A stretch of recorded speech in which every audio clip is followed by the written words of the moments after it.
पद्मा वृक्ष को अब बांग्लादेश की प्राइड माना जा रहा है। बांग्लादेश की पीएम शेख हसीना कुछ ही दिनों पहले इस ब्रिज का इनागुरेशन किया है।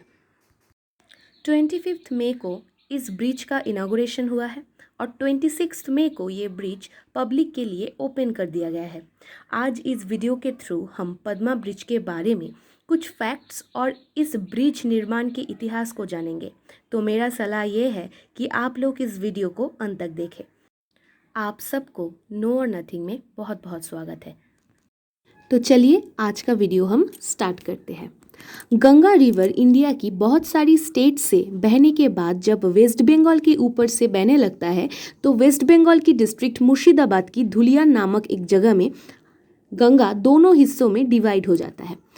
एक है पद्मा जो बांग्लादेश में चली जाती है और दूसरी भागीरथी हुगली की नाम से वेस्ट बंगाल में ही प्रवाहित होने लगता है और ये दोनों ट्रिब्यूटरीज ही बाद में बे ऑफ बंगाल में जाकर मिलती है। इन दोनों ट्रिब्यूटरीज में पद्मा गंगा की मेन ट्रिब्यूटरी है और ये रिवर बांग्लादेश में बहुत टर्ब्यूलेंट है। इस रिवर की ऊपर ही पद्मा ब्रिज को बनाया गया है। पद्मा ब्रिज एक 2 लेवल रोड रेल ब्रिज है। इस ब्रिज का जो ऊपर का हिस्सा है वहाँ पर एक 4 लेन हाईवे है, वहाँ से गाड़ियाँ चल सकेगी और इसका जो लोअर हिस्सा है या लोअर पार्ट है वहाँ पर एक सिंगल ट्रैक रेलवे है जहाँ से ट्रेन आ जा सकेगी। आप इस पिक्चर में देख सकते हो कि जो जिगजैग एरिया है वहाँ पर रेलवे ट्रैक है और ऊपर में जो ओपन पार्ट है वहाँ पर हाईवे है। बांग्लादेश जैसी एक डेवलपिंग कंट्री के लिए ऐसी बड़ी एक प्रोजेक्ट को कंप्लीट करना, उसमें इन्वेस्ट करना और ब्रिज को कंस्ट्रक्ट करना एक बहुत बड़ी अचीवमेंट है।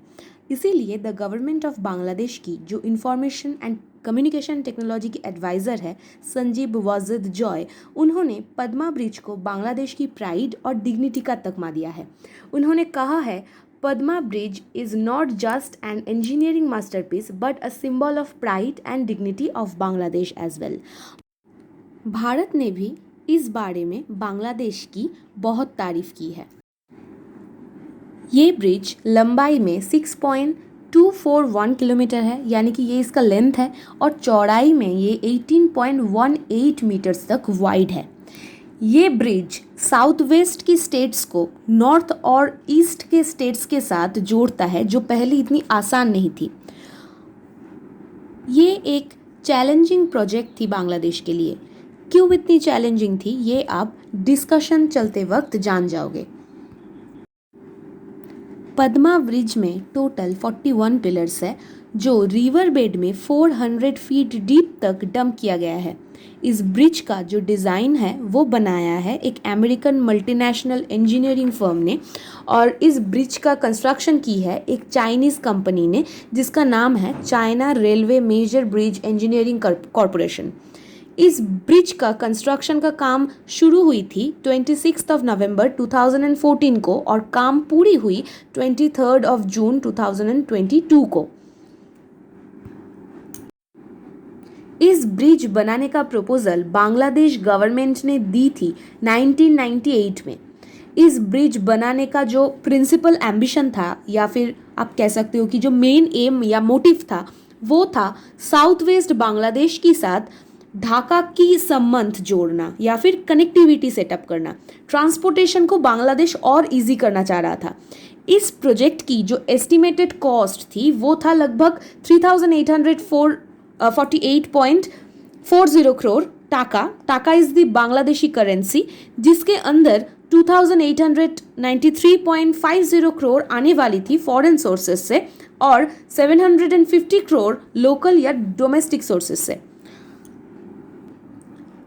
अब ये प्रोजेक्ट का जो टोटल कॉस्ट बताया जा रहा है वो है $3.87 बिलियन, जो कि बांग्लादेश के इतिहास में सबसे बड़ी प्रोजेक्ट है। वर्ल्ड बैंक के साथ बांग्लादेश इस ब्रिज को लेकर एक कॉन्ट्रैक्ट साइन करती है 2011 में। तब वर्ल्ड बैंक ये प्रॉमिस करते हैं कि वो $1.2 बिलियन इस ब्रिज को बनाने के ऊपर इन्वेस्ट करेंगे, लेकिन बाद में वर्ल्ड बैंक वाले ये पैसे देने से इनकार कर देते हैं, वो डिनाई कर देते हैं। वो ये कहते हैं कि इस ब्रिज को बनाने में बांग्लादेश में बहुत करप्शन देखने को मिल रहा है, तो हमें कोई पैसा वैसा इन्वेस्ट नहीं करनी है। बाद में ये प्रूव हो जाता है कि ये सब एलिगेशंस फेक थे और कोई भी करप्शन बांग्लादेश के अंदर नहीं थे। अब इस वक्त ये पोजीशन पे आके बांग्लादेश यहाँ पर एक बहुत बड़ी अहम डिसीजन लेती है। वो ये डिसाइड करते हैं कि वो अपने पैसों से ये ब्रिज बनाएंगे, किसी के ऊपर अब भरोसा नहीं करना है, खुद के देश के पैसे से ही ये ब्रिज को हम बनाएंगे। पद्मा ब्रिज के बारे में एक छोटी सी फैक्ट मैं यहाँ पर बता देती हूँ। पद्मा ब्रिज एक रिकॉर्ड होल्ड कर रहा है। कैसा रिकॉर्ड? इसका जो पाइलिंग है वो डीपेस्ट पाइलिंग है among all the bridges in the world. इसका जो स्टील पाइल्स है वो रिवर बेड में 122 मीटर्स डीप तक डंप की हुई है, जिसका मतलब इसका पाइलिंग दुनिया में सबसे ज़्यादा गहरा है। ऑलराइट, अब हम पद्मा ब्रिज की सुविधा के बारे में डिस्कस करेंगे। एक किए गए रिपोर्ट के हिसाब से ये ब्रिज साउदर्न स्टेट्स की एनुअल जीडीपी को 2% तक और पूरी देश की जीडीपी को 1% तक बढ़ा देगी।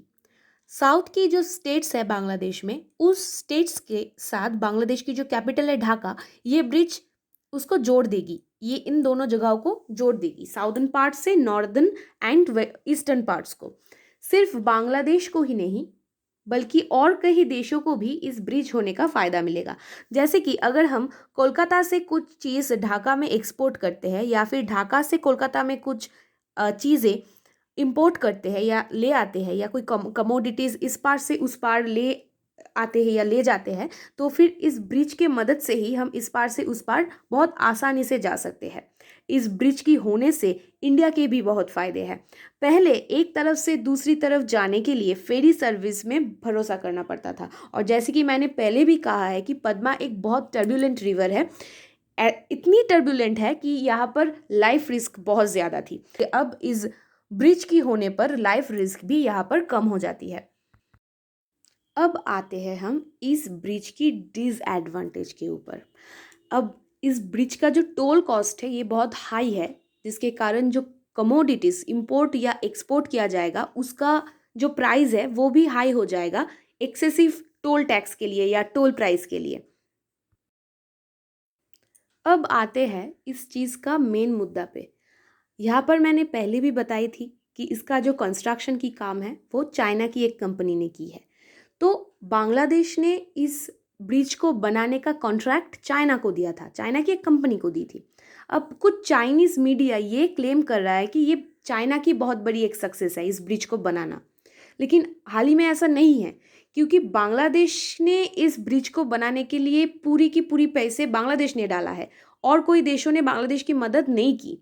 इसकी मतलब चाइना की कोई कंपनी अगर बांग्लादेश में जाकर पद्मा ब्रिज को बनाती है या उसका कॉन्ट्रैक्ट पाती है, इसका मतलब ये नहीं कि वो फ्री में बनाया है। चाइना को या चाइनीज़ वो कंपनी को बांग्लादेश ने इसके लिए पे किया है। इसीलिए जो न्यूज़ में आ रहा है, जैसे चाइनीज़ मीडिया क्लेम कर रहा है कि ये चाइना का बहुत बड़ी सक्सेस है, एक्चुअली में ये चाइना की कोई सक्सेस नहीं है, ये बांग्लादेश की ही सक्सेस है। तो यही था आज का वीडियो। अगर आप लोगों को ये वीडियो पसंद आई है तो इस वीडियो को एक लाइक कर देना, अपने फ्रेंड्स के साथ शेयर कर देना, और चैनल को तो सब्सक्राइब कर ही देना, और उसके बाद में जो बेल आइकन आएगी वहाँ पर भी क्लिक कर देना हमारी चैनल की न्यू वीडियोस की अपडेट पाने के लिए। Thank you, God bless you all.